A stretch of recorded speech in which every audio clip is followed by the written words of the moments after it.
Let's go ahead and pray, and then we will get started with our discourse this morning. Let's pray. Lord, thank you so much just for this opportunity. Thank you for this time. Thank you, Lord, for your wisdom and how your wisdom informs us of you, of ourselves, and the world around us. Pray, God, that this would be beneficial and profitable, and that you would be glorified overall in this. For it's in your Son's name. Amen. Okay. Let's go. Actually, I think I might have to do something. Yeah, I'll have to start off with this one first, and then we'll go back. Okay, let's talk about what we discussed last week in the previous lecture. We went through kind of a timeline between the death of Nebuchadnezzar and the right smack dab in the middle of Belshazzar's reign. In chapter 5, we kind of do a time jump from chapter 4. There's a lot of time that has passed between the death of Nebuchadnezzar and where we are right now in chapter 5. And we talked a little bit about some of the rulers that were in between Nebuchadnezzar and Belshazzar. We kind of don't really think about them, but there's still a lot of things going on within that time period. God is not working necessarily personally in the lives of men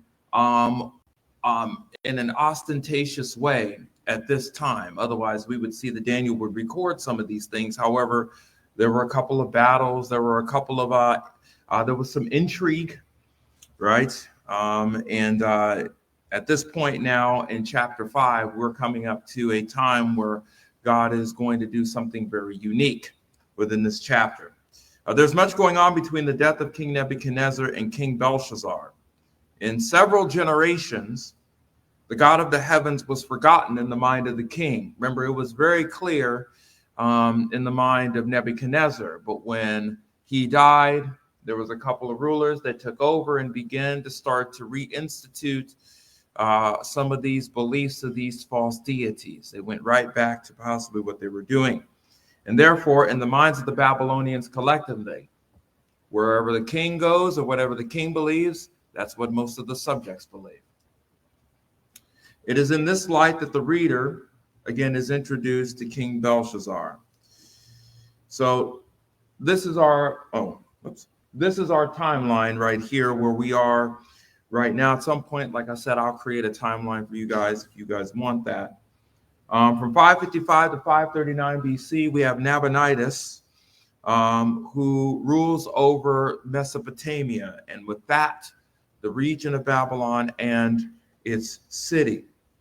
At some time, Nabonidus leaves and goes on to conquer other places. And Belshazzar is put in his place as the co-regent of the city and the region of Babylon. At this time, now Daniel is about 60. Okay, so he's in his 60s at this time and has seen a lot during the course of his lifetime in this particular region. Okay, so let's get to Revelation. Daniel chapter 5, verse 1. Let's go ahead and start here. Oops. It says, Belshazzar, the king, held a great feast for 1,000 of his nobles, and he was drinking wine in the presence of the 1,000. Belshazzar, Nabonidus' son. Again, Nabonidus is gone with other exploits. Holds a large banquet for exactly 1,000 of his nobles. Now it's interesting. We have 8,000, and then we have the 1,000 here in this text. Let's take a look at the word nobles for a minute. Rababon is the word for nobles here. This word occurs 9 times in the scriptures, 1 time in Daniel. It's basically a designation as a lord, or not necessarily a king, but a person who has some status or influence within the region of Babylon, right? Think of the Avilam, as we talked about the class of those individuals there. So they have lots of status and influence. The root word for this Aramaic word, rabab, means great, or captain or chief, right? So again, they have a great influence within this particular region here. Now we know exactly that it was 1,000 based upon what is written here in the text. As a matter of fact, we could take a look at this here. This is the sentence in Aramaic. Let's see if I could do this here. So this is, oh boy, I should have tested this out earlier. Can you see this? Oh boy, here we go. We're already messing up here. Well, this isn't going to work. It's not going to work well. That's my fault. Okay, this word here, as you can see, is the word for thousand. Aleph is the Aramaic word for thousand. Too bad you guys can't see it, but it is there. Okay. Maybe I'll go back and change it or something in the notes. But if you go over here to the side, over here, this is the same word. However, you have this aleph here in the front. This aleph is used as a definite article for this word. So this word is thousand, which does not have an aleph, which is why they translated 1,000. And then this word is the thousand. Okay? The symbols change due to when you put two of those words, two of those symbols together at the end. The definite article used with the cardinal number, aleph there. It informs the reader that there was exactly 1,000 chiefs or nobles or lords. Okay. Again, these are similar to the people that were mentioned in chapter 3 of the book of Daniel. Remember all of those individuals that were there, the prefects, the captains, the sorcerers, the magicians, the judges, all of those people in chapter 3. Those all consist of the nobility of Babylon. Okay. So that's a lot of people. As you'll see within chapter 5, there's not really a lot of, there's lots of details here, but we're essentially going to re-rack everything that we've talked about in the past previous chapters. It's going to almost mirror what happens in chapter 2, chapter 3. It's going to almost exactly mirror that. It's really kind of interesting. Let's talk about verses 2 and 3. When Belshazzar tasted the wine, he gave orders to bring the gold and silver vessels which Nebuchadnezzar his father had taken out of the temple, which was in Jerusalem, so that the king and his nobles, his wives and his concubines might drink from them. Then they brought the gold vessels that had been taken out of the temple, the house of God, which was in Jerusalem, and the king and his nobles and his wives and his concubines drank from them. This is a problem. Okay. Again, there are several points to be made about these specific statements that are found that Daniel underscores here in this chapter. The first one is that Belshazzar decided to take the effects from the Edamanaki that they collected from the temple of God in Jerusalem to use for his feast. That's a problem. Okay. Of course, these the effects from the temple of God weren't just dinnerware, right? This was purposeful on the point of Belshazzar to take these effects from the Edamanaki and use them for his banquet. Okay. As a matter of fact, this is underscored in Daniel chapter 1. We saw this again in the 3rd year of the reign of Jehoiakim, king of Judah. Nebuchadnezzar, king of Babylon, came to Jerusalem and besieged it, and the Lord gave Jehoiakim, king of Judah, into his hand, along with some of the vessels of the house of God. Those vessels are being used for this banquet. And he brought them into the land of Shinar, to the house of his God, and he brought the vessels into the treasury of his God. Right. So these effects, these vessels were for specific use, not for banquet eating, right? Second, it is more than likely the gold and silver vessels were brought to the great feast were not used for this purpose at all. They just remained in an etymology. That is, when Nebuchadnezzar was king, that's where they stayed, right? They were there as a symbol to essentially that Marduk ruled over the god of Babylon. But since Nebuchadnezzar believed that the God of heaven was real and that Marduk wasn't, of course, he left those things there. He didn't touch them. This is due to the fact that if there was another supernatural occurrence that took place, Daniel would have made sure that it was recorded, right? We talked about that. In between the death of Nebuchadnezzar and the time of Belshazzar, if something supernatural happened, I'm sure that Daniel would know about it and record it, right?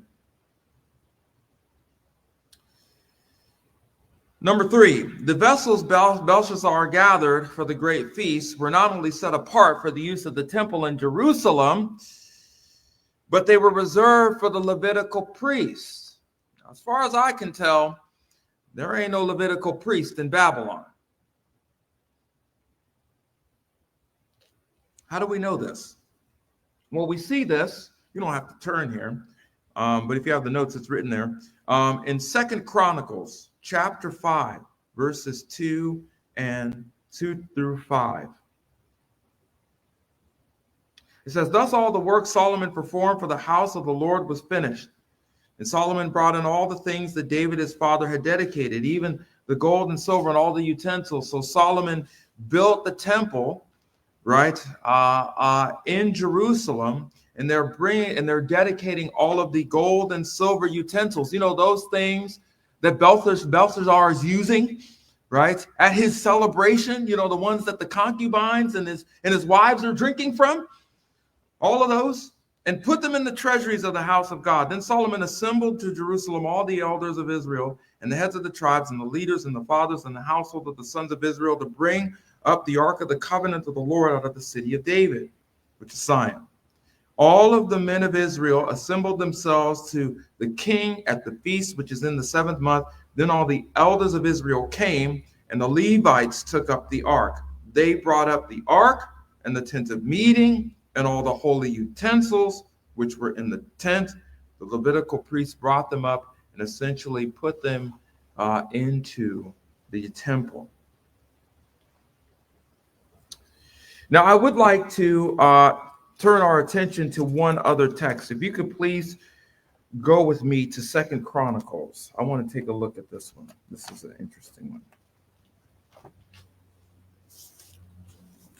2 Chronicles 26.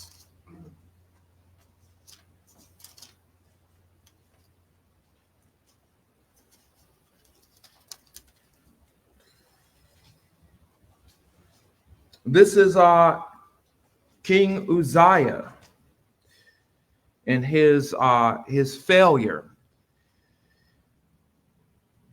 At verse 16, I will start.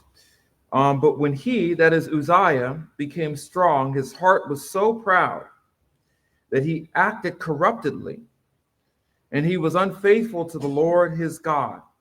For he entered into the temple of the Lord to burn incense on the altar.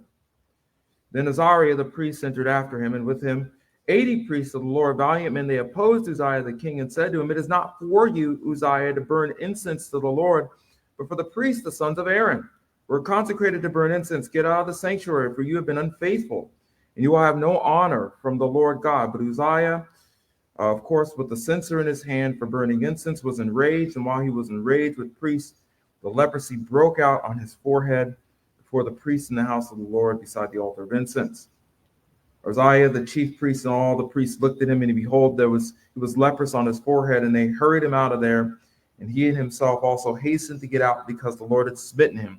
Again, King Uzziah was a leper to the day of his death, and he lived in separate house, being a leper, for he was cut off from the house of the Lord. And Jotham, his son, was over the king's house, judging the people of the land. So again, the king himself couldn't even go into the temple and touch the effects that were there because that was given to the priest. That was the priestly role to do. So if you have these individuals that the effects are consecrated in the temple of God for this use, The priests are the only ones that can handle this. What do you suppose is going to happen to them, right? They're engaging in revelry, using effects from the temple that are not to be used for this purpose, right? And they're doing this on purpose. This is not just a party, they're just having just because. There's a specific reason why they're having this. Okay? We'll talk about that in a minute.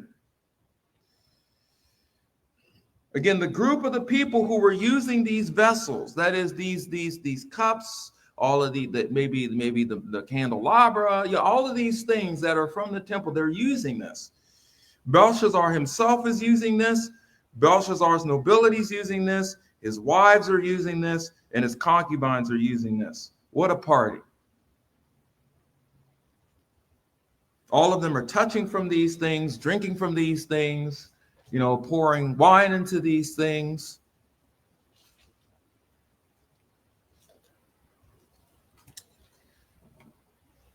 Let's continue here.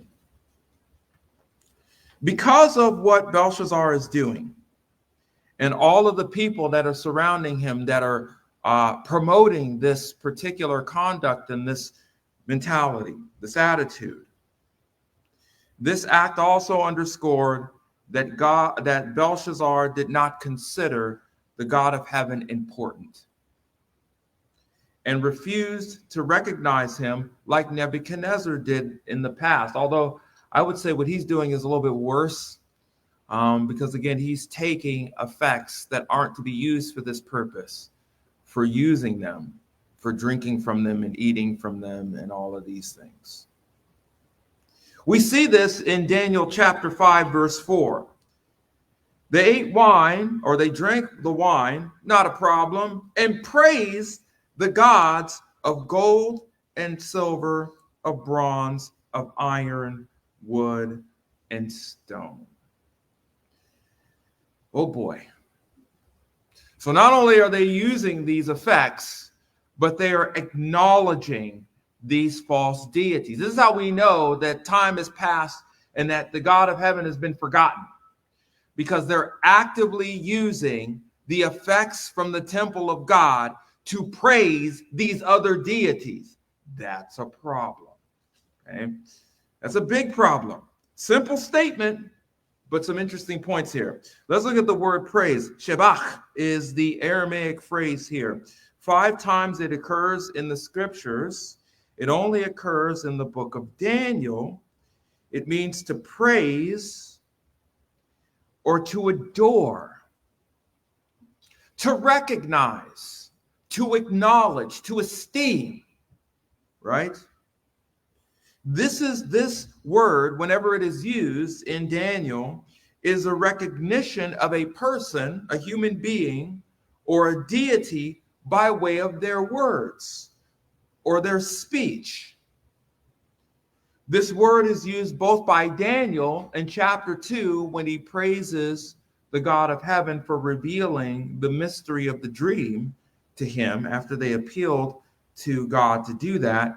And it is used by Nebuchadnezzar in chapter 4 when he recognizes that the God of heaven is the true God by his words and what he says. This word is also written in the PL stem. The PL stem reflects the intensive form of the action or the verb, okay? It is also written in the katal type, which is similar to the perfect in Hebrew. Once more, this word is written in this manner to underscore that Belshazzar was intentional in his actions. I don't believe he was intentional, not just in his words, but using the effects from the temple itself too. Taking the effects out of the Edamanaki and using them for a party. He was smearing the God of heaven. Did I mention this, that's a problem? I think I mentioned that I mentioned that a couple times, right? That's an issue. Okay? So let me just fast forward here. When we get to the handwriting on the wall, when that happens, that it's, when I used to read this account, I used to go, well, why is he doing this? Why does this hand show up? Why does this phrase show up? I mean, I know the prophecy's there, right there. Another kingdom's going to rise after Nebuchadnezzar. I know that, but why is this? This is the reason why. This is it. Okay, he's spitting on the God of heaven. This is the reason why. Okay? Again, these gods are found within their culture. Marduk showing up again. Enlil, Lil Stubbs showing up again. Nebo showing up again. All of these, Nana showing up again. The moon god. Again, I find it interesting the way that Daniel writes this. He says in chapter 5, verse 4, he says, they drank the wine and praised the gods of gold, silver, bronze, iron, wood, and stone. He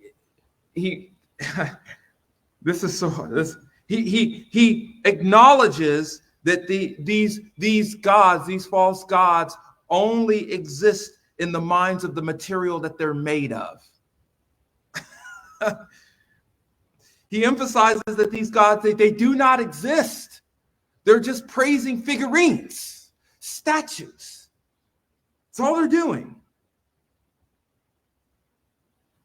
They're not even worth the material they're made out of.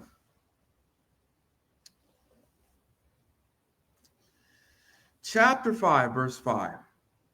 Then we read this. Suddenly, the fingers of a man's hand emerged and began writing opposite of the lampstand on the plaster of the wall of the king's palace. And the king saw the back of the hand that did the writing. So could you imagine this entire just room, probably bigger than this room, filled with all these people to the brim, just drinking, having a good time. They're passing, the temple of the effects, as well as all of these other things, right? And then out of nowhere, on the wall of a lampstand, so it can clearly be seen by everybody, right? It's not in a dark place or anything else like that. They choose the brightest wall with the lampstand on it, right? The fingers of a man's hand emerged, and the king saw the back of the hand that was doing this writing. There was no body.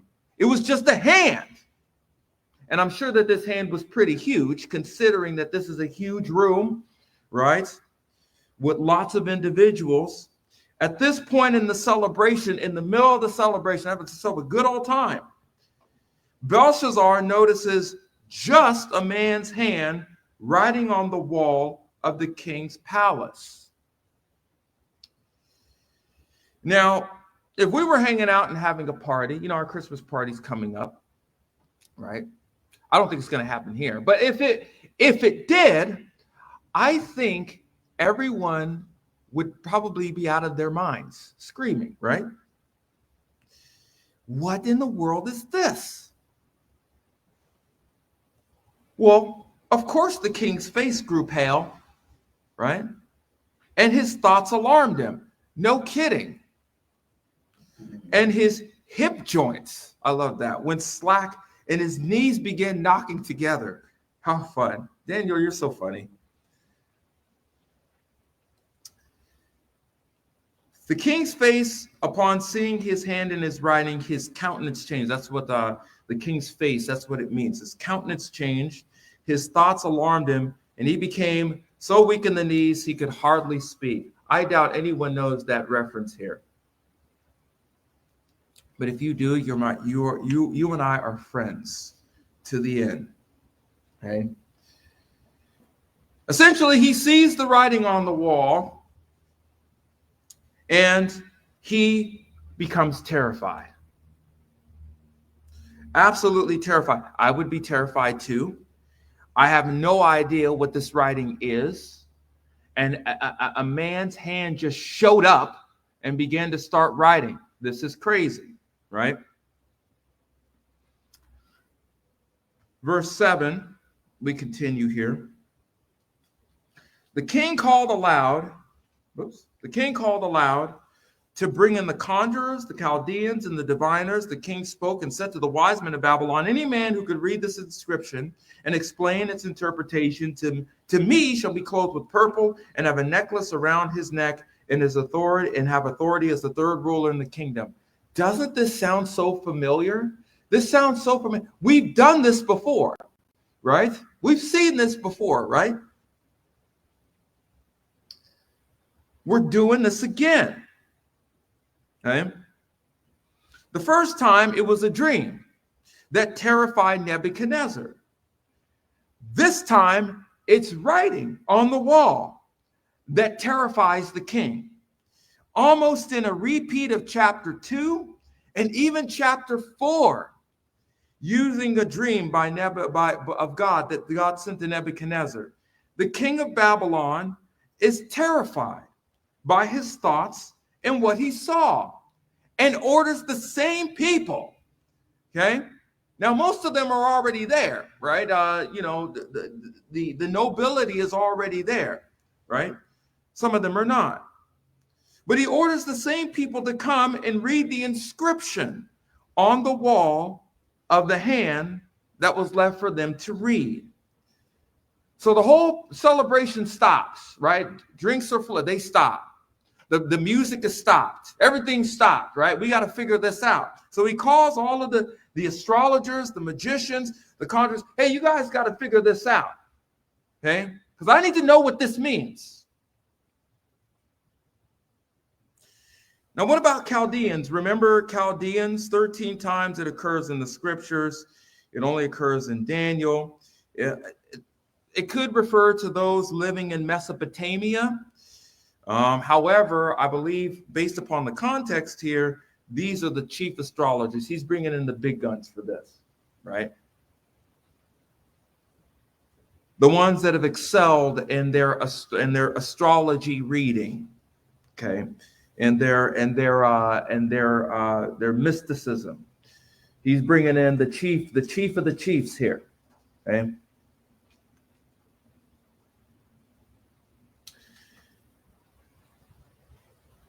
So Belshazzar, similar to Nebuchadnezzar in chapter 2, says that if any person can explain this writing, that he will be clothed in purple, be granted a gold necklace, and have influence. Doesn't that sound familiar? That's chapter 2. Remember when, hey, if anybody can interpret this, I'll give them a spot on the court. I'll make them influential in the city of Babylon, right? It is the same thing.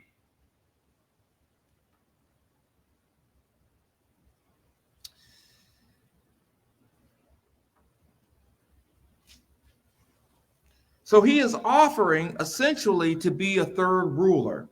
That's pretty incredible. So if something were to happen to Belshazzar and he gets killed or disposed, the third ruler, he can't be the primary ruler because Nabonidus ruled Mesopotamia, but he would be the ruler essentially of Babylon and the region of Babylon if something were to happen to Belshazzar. This is all set up.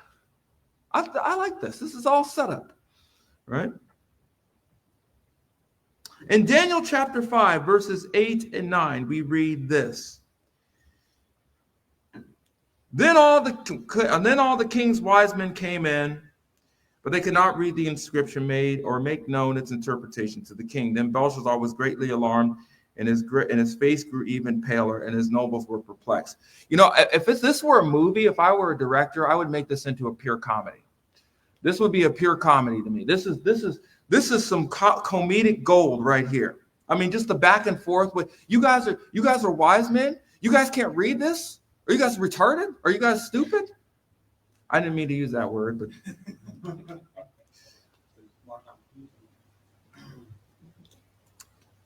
But you can see the fury, the insanity of King Belshazzar here. He wants to know what's going on. and they can't make known to him. Just like the situation in chapter 2. The wise men could not read the writing on the wall, nor explain the meaning of what was written on the wall. Here we go again. We got nothing for you. It's obviously there. We can't read it. You guys are wise men? Are you really? As a result of this, Belshazzar's countenance was now in panic mode. You could say that that King Belshazzar had a panic attack, right? As a result of this. Oops. Then the scene changes here in verses 10 and 11. We have this. It says, the queen entered the banquet hall because of the words of the king and his nobles. The queen spoke and said, O king, live forever. Do not let your thoughts alarm you or your face be pale. Well, easy for you to say, right? There's a man in your kingdom in whom is the spirit of the holy gods. And in the days of your father, illumination, insight, and wisdom, like the wisdom of the gods, were found in him. And King Nebuchadnezzar, your father, the king, appointed him chief of the magicians, conjurers, Chaldeans, and diviners. Well, wait a minute, father. I mean, we know that Belshazzar's father is Nabonidus, right? Why is the queen using this word? And how does the queen even know this, right? The word father is the Aramaic word ab. It occurs 9 times in the Hebrew scriptures, or the scriptures here that are written in Aramaic. Again, what does this mean? Well, let's turn to Daniel chapter 4, just a chapter over. Okay. Oh, no, wait. Wrong reference. Hold on. Just hold that thought. This is actually Ezra. I do not know I think it's Ezra chapter 4. This is found in Ezra here. It says, now because we are in the service of the palace, it is not fitting for us to see the king's dishonor. Therefore, we have sent and informed the king so that a search may be made in the record books of your fathers, of your kingly lineage, and that you will discover in the record books and learn that a city is a rebellious city and damaging to the kings and provinces, that they've incited a revolt. In Ezra, they were trying to prevent the wall from being built. And so these rabble-rousers were writing a letter to the king to explain to him that the Israelites that were back in the land were causing trouble for him. And so the people that were writing this, hey, you need to inquire this in the books of your fathers, the annals of the kings, right? In Ezra chapter 5, verses 11 and 12, we see the same word here, ab. It says, thus they answered us, saying, we are the servants of God of heaven and earth, and are rebuilding the temple that was built many years ago, which a great king of Israel built and finished. Because our fathers had provoked the God of heaven to wrath, he gave them into the hand of Nebuchadnezzar, king of Babylon, the Chaldean, who destroyed this temple and deported the people to Babylon. The fathers here referring to the descendants, right? Those individuals who were idolatrous in the sight of God and were punished by being taken into captivity and brought into Babylon. It's kind of the idea here.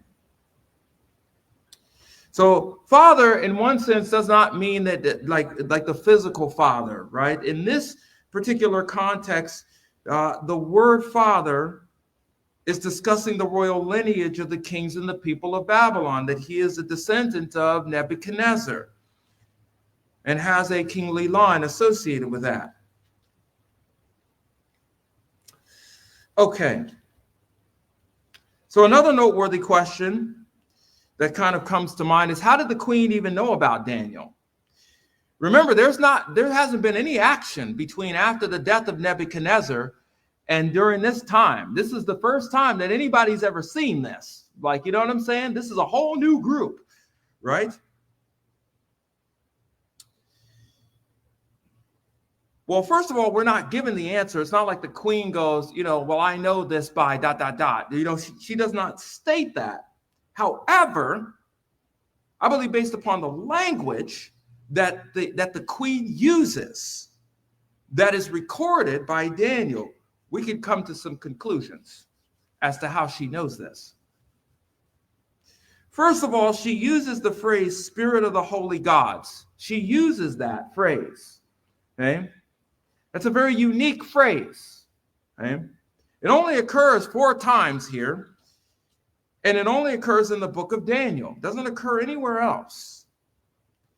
The phrase that this is often used is in chapter 4.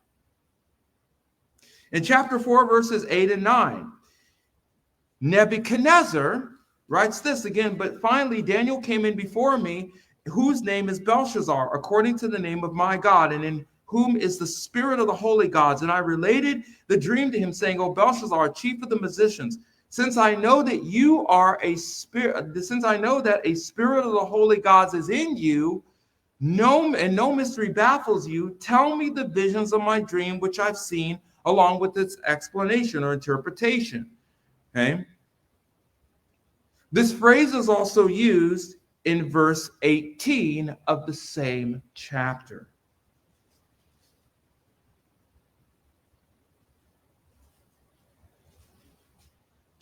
This is the dream which I, King Nebuchadnezzar, has seen. Now you, Belshazzar, tell me its explanation, inasmuch as none of the wise men of my kingdom is able to make known to me the explanation of the interpretation, but you are able, for a spirit of the holy gods is in you. Nebuchadnezzar acknowledges this 3 times in this text in chapter 4. The queen uses this same statement in chapter 5. Okay? Another phrase that the queen uses is, he's the chief of the musicians. Okay? This Aramaic phrase occurs twice, which once occurrence is here. It only occurs in the book of Daniel, not Ezra or anywhere else. This phrase is also used in chapter 4 as well. In Daniel chapter 4, verse 9, with Nebuchadnezzar's accounts, Nebuchadnezzar calls Belshazzar the chief of the magicians. O Belshazzar, chief of the magicians, since I know that a spirit of the holy gods is in you and no mystery baffles you, tell me the visions of my dream, which I have seen, along with its explanation or interpretation. So the queen is using the same language of Nebuchadnezzar, the spirit of the holy gods and the chief of the magicians. I almost said musicians. Did I say musicians? I did, huh?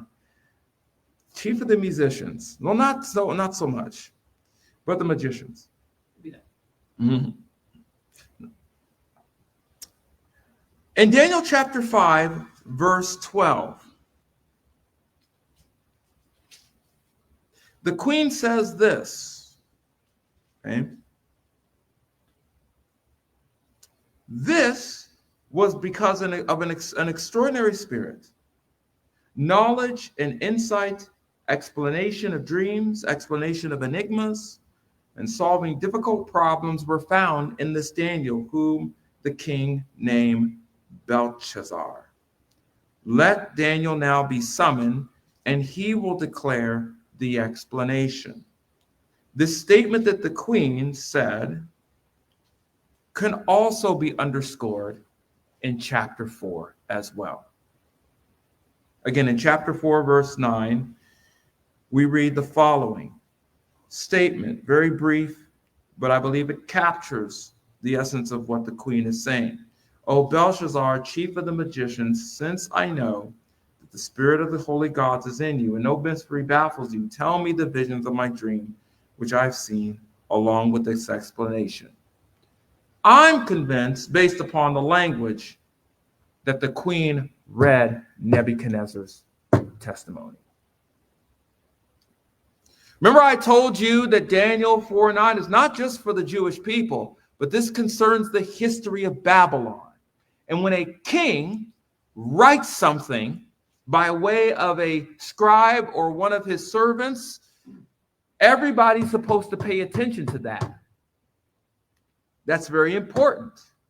I believe the queen read this, and she knows this, or someone told her. Why? Because these words are unique to Nebuchadnezzar that the queen uses. So based upon some of the words that the queen used to describe to Belshazzar who Daniel was, it is possible that the queen was either told or read and remembered the testimony of Nebuchadnezzar and his personal account. I believe that's what's going on here.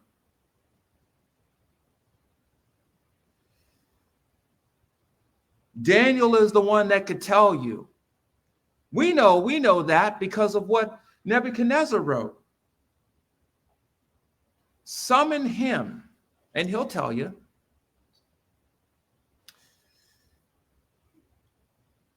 This seems to be a repeat of what we've observed in previous texts. God seems to be doing a repeat here. He brings an unusual event that everybody has to stop and recognize, right? Everybody stopped at the celebration and looked. Everybody has, the wall is what gets the attention. The king calls the wise men to try to explain this. And the wise men aren't very wise at all. They can't seem to figure it out, right? Or describe the explanation. And once more, Daniel is summoned to explain to the king what was difficult for the wise men to interpret. We see this in chapter 2. We see this in chapter 4 with the explanation of Nebuchadnezzar's dream personally to him. And now we're getting ready to see it in 5 also, right?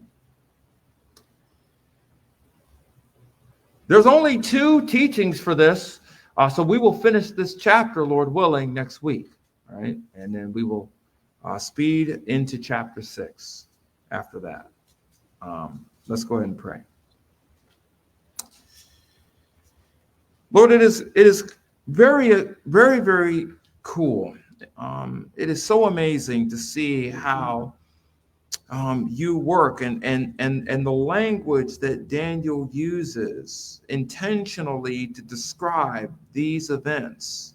He leaves nothing to chance, and how we can place these things together and with the words and the language and the statements that are used here to underscore whenever there is an issue regarding a king and not acknowledging you, you step in and make it clear that you are the only God that exists. Thank you again so much for reminding us that you are the true God and that there is no God above you, and that you will be acknowledged and honored. I thank you so much for this historical account, and may we continue to think about it always. For it's in your Son's name. Amen.